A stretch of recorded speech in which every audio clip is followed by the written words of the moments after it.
یہ دیکھیے اب آئیے ہم کہ زکوٰۃ ہے کتنی آپ نے ادا کرنی ہے. تو اب یہ دیکھیے کہ سب سے پہلے ہم دیکھتے ہیں کہ ایک ایک چیزوں کے لحاظ سے، اور پھر نصاب کیا ہے، یعنی منیمم اتنے ایسٹس ہوں تو پھر زکوٰۃ آپ پہ لازم ہو جاتی ہے، اس سے کم ہو تو نہیں ہے. اب ایک ایک چیز پہ ہم سٹارٹ کرتے ہیں. جیسے رسول اللہ صلی اللہ علیہ وسلم نے یہ امپلیمنٹ کیا کہ چاندی آپ کے پاس ہے تو اس کے لیے نصاب رکھ لیا کہ 200 درہم تک کے اتنی چاندی ہے آپ کے پاس، اگر جو 200 درہم کی ہے تو پھر ایک سال آپ پہ مکمل ہوا تو پھر آپ 2.5% زکوٰۃ دیں گے. یہ وہی ہے کہ جو عمر رضی اللہ عنہ کی علی رضی اللہ عنہ کی جو حدیث میں نے عرض کی تھی، تو یہ وہیں پہ، اور اس طرح اور بہت سی حدیث میں بھی یہی ہے. اچھا، سونا کے لیے یہ کیا کہ اگر وہ 20 درہم کا ہے تو اس پہ زکوٰۃ ہو گئی ایک سال کے بعد 2.5% دے. اچھا، پھر اسی طرح بزنس کے اموال، یہ اس زمانے میں یہ ہوتا تھا کہ بھی آپ یہ اسپیشلی عرب یہ کرتے تھے کہ وہ ایک یمن سے وہ چائنا اور انڈیا اور افریقہ کی چیزیں پرچیز کرتے تھے اور پھر فلسطین میں جا کے سیل آؤٹ کرتے تھے، ظاہر پروفٹ ملتا تھا.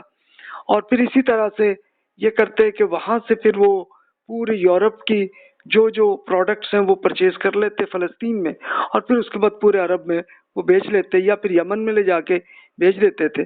تو یہ اس میں فرمایا کہ ٹھیک ہے بھی ایک at the end of the year, جب سال ختم ہوگا، اس کو رسول اللہ صلی اللہ علیہ وسلم نے رمضان کا ٹائم طے کر لیا تھا، تو بھی اس میں جتنے بھی ایسٹس ہوں گے اس میں 2.5% یا زکوٰۃ اس میں دیں. اچھا، پھر اس کے ساتھ پھر یہ تھا کہ اس زمانے میں ایگریکلچر ایج تھی، تو سب سے بڑے ایسٹس جو ہیں وہ جانور ہوتے تھے، اور عرب میں جو جانور تھے تو اس میں گائے. اب گائے کا جو فارمولا رسول اللہ صلی اللہ علیہ وسلم نے لگایا، یہ دیکھیے کہ اگر 30 to 39 اتنی آپ کے پاس گائے ہیں، یعنی 30 سے لے کے 39 تک کی ہیں، اور سال کا وہی جو آخری دن آ گیا تو پھر ایک سالہ بچھڑا آپ پیمنٹ کریں، یہ وہ دے دیں آپ. یعنی ظاہر ہے کہ ایک بچڑا کیا ہوگا کہ ایک گائے کا ایک بچہ ہوگا نا، ایک سال کا بچہ وہ دے دیں. اچھا، اگر گائے آپ کے پاس زیادہ ہے 40 to 59 ہے تو پھر 2 سالہ گائے. اب جانوروں کو ایسے ہی کیلکولیٹ کرتے تھے کہ ایج کے ساتھ سے اس کی ایک ویلیو بڑھتی تھی. تو وہ 2 سال کی گائے ہو گئی تو پھر ظاہر ہے کہ دودھ بھی آئے گا اور وہ سب ہوگا، تو وہ پھر اس میں فرمایا کہ اس کی ایک گائے آپ دیں. اگر آپ کی گائے اور بڑھ گئی 60 to 69 کے ایج میں، یعنی اتنی رینج میں آپ کی آ گئی، تو پھر ایک سالہ گائے یہ کہ 2 گائے دیں آپ، جو 1 سال کی ہوں کہ 2 گائے دیں. اور اگر 70 سے بھی زیادہ ہیں آپ کی، اتنی بڑی ہیں، تو پھر آپ 2 گائے دیں. ایک گائے تو وہ دیں کہ جو 1 سالہ ہو، اور پھر ایک 2 سالہ گائے وہ بھی دیں.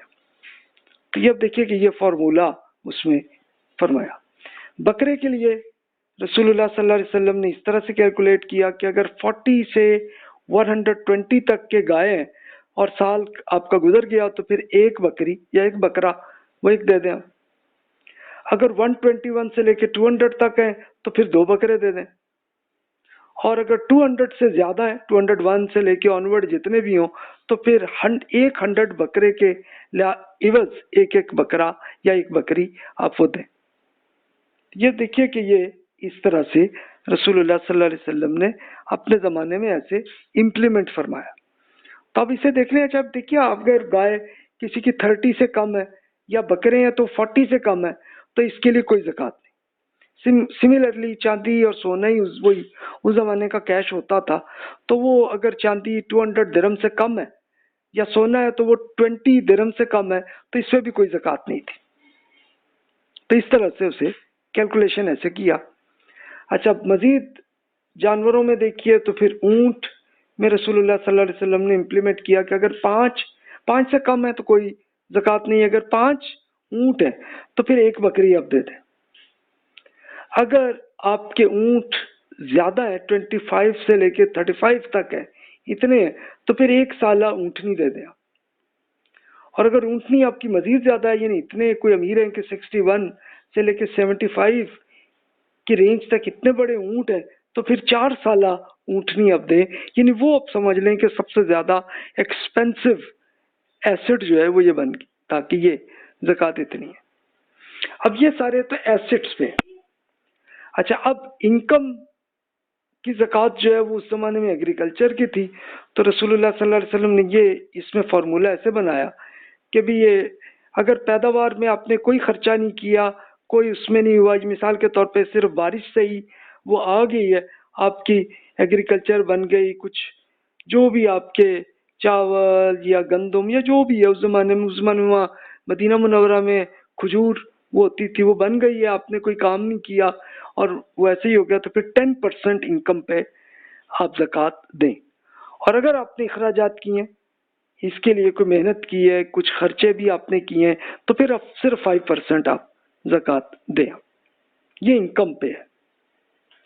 اچھا، ایک آخری آپشن یہ ملی خزانہ، یعنی خزانہ کس طرح کا تھا اس زمانے میں بھی، آج کل بھی ہو سکتا ہے کہ آپ نے کہیں گھر میں کچھ، آپ کو تو پتہ نہیں تھا، لیکن آپ نے کچھ کسی وجہ سے کچھ تھوڑا سا کھودا تو بیچ میں سونا نکل آیا، تو اس کے لیے 20% پھر زکوٰۃ ہے کہ یہ ایک سب سے بڑی، یعنی ایک ایسا خزانہ مل گیا جس میں نہ کوئی خرچہ کیا، نہ کوئی خاص محنت ہوئی ہے، اور 20% مل گیا، تو یہ پھر آپ کا، یہ رسول اللہ صلی اللہ علیہ وسلم نے اپنے زمانے میں کیا۔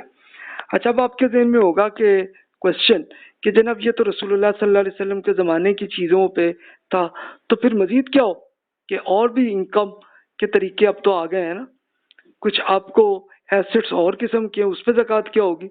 تو اس کے لیے ہم یہ حدیث دیکھتے ہیں کہ جو مشہور ہے، اور اسی میں سے فقہا نے اپنی ایک میتھڈالوجی وہ بنائی تھی۔ وہ یہ کہ رسول اللہ صلی اللہ علیہ وسلم نے اپنے ایک صحابی معاذ بن جبل رضی اللہ عنہ کو یمن کی طرف بھیجا تھا، اور ان کو ایک کنسلٹنٹ کے طور پر بھیجا تھا تاکہ یمن کے لوگ ایمان لائیں ہیں تو چلیں ان کی ٹریننگ کریں اور ان کو بتاتے جائیں ان کے کوشچن آنسرز کو۔ تو رسول اللہ صلی اللہ علیہ وسلم نے ان سے یہ فرمایا، یا ایک پورے کوشچنئر کی طرح رسول اللہ صلی اللہ علیہ وسلم نے پوچھا کہ آپ کیسے فیصلے کریں گے؟ تو معاذ رضی اللہ عنہ نے عرض کیا کہ جی میں اللہ تعالیٰ کی کتاب یعنی قرآن مجید کے مطابق فیصلے کروں گا۔ پھر رسول اللہ صلی اللہ علیہ وسلم نے پوچھا کہ اگر کتاب اللہ میں آپ کو کوئی حکم نہ ملے تو کیا کریں گے؟ انہوں نے عرض کیا کہ پھر میں رسول اللہ کی سنت کے مطابق فیصلے کروں گا، کہ ظاہر ہے کہ رسول اللہ صلی اللہ علیہ وسلم نے جو طریقے جیسے بتائے ویسے کروں گا۔ رسول اللہ صلی اللہ علیہ وسلم نے پھر یہ پوچھا کہ اگر رسول اللہ کی سنت میں بھی آپ کو یہ حکم نہ ملے تو پھر کیا کریں گے؟ انہوں نے عرض کیا جی پھر میں اپنی رائے سے اجتہاد کروں گا، یعنی لاجیکلی میں اپنے ذہن سے محنت کر کے سوچ کے تو پھر اس میں دوں گا ایک سجیشن جو بھی دینی انہوں نے۔ تو رسول اللہ صلی اللہ علیہ وسلم نے اس میں فرمایا اللہ کا شکر ہے کہ جس نے اللہ کے رسول کے ایمبیسڈر کو اس کی توفیق دی ہے۔